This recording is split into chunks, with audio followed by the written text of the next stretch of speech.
Whatever question you ask your brain, it will answer it. If you ask your brain, look for green in your surroundings, it will look for green. If you ask your brain, look for red, it will find red.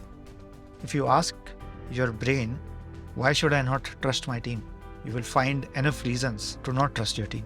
If you ask your brain, why should I trust my team or this person? You will find enough reasons to do that.